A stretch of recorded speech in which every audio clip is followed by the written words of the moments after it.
into his office. Commander Nyland took his seat and motioned for Catherine to sit in the cushioned chair located on the opposite side of his desk. Catherine glanced around and swallowed nervously. She didn't like the looks of this. The great and almighty commander was frowning. Not that it was the least bit unusual. To the best of her memory, she couldn't remember him ever smiling. She quickly reviewed the cases she'd been working on for the past few days and could think of nothing that would warrant a tongue-lashing. Not that he needed an excuse, of course. The silence stretched to uncomfortable lengths as she waited for him to acknowledge her. It was on the tip of her tongue to remind him he was the one who'd called her into his office, but she'd be a fool to allow a hint of sarcasm into her voice. "I've been following your progress for the past several weeks." His indifferent blue gaze raked her features. Catherine had never been more aware of her appearance. Her thick dark hair was coiled in a businesslike knot at her nape, and her uniform jacket and skirt were crisp and freshly pressed. She had the impression if he found one crease, she'd be ordered to stand in front of a firing squad. No man had ever made her feel more self-conscious. He continued to stare at her, as if seeing her for the first time. There was no hint of appreciation for her good looks. Catherine wasn't conceited, but she was reasonably attractive, and the fact the man looked at her as if she were little more than a mannequin was vaguely insulting. Okay, she was being unreasonable, Catherine mused. If she had recognized a flicker of interest in those cobalt blue eyes of his, that would have been worse. "Yes, sir." "As I was saying," he continued, "I've had my eye on your work." She noted that he made a simple statement of fact without elaborating.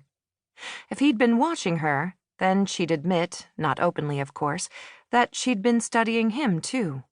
He may be disagreeable, and to her way of thinking ill-tempered, but he was respected and generally well-liked. Personally, Catherine found him to be a real pain, but her thinking was tainted by a 4-week stint at standing duty on Friday nights. Politics existed in every office, but there seemed to be more in Bangor than the other duty stations Catherine had been assigned. As the executive officer directly below Captain Stewart, Commander Royce Nyland was empowered to run her legal office. He did so with a detached, emotionless ability that Catherine had rarely seen. In many ways, he was the best officer she'd ever worked with, and in others, the worst.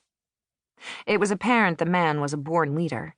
His lean, muscular good looks commanded attention. His office demanded it.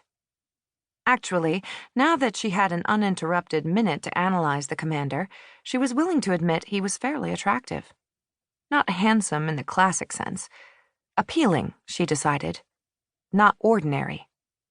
His features weren't anything that would cause a woman to swoon. His hair was nearly black.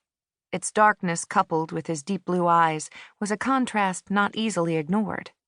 He was broad-shouldered, and although she knew him to be of medium height, an inch or so under 6 feet, he gave the impression of power and strength in everything he did.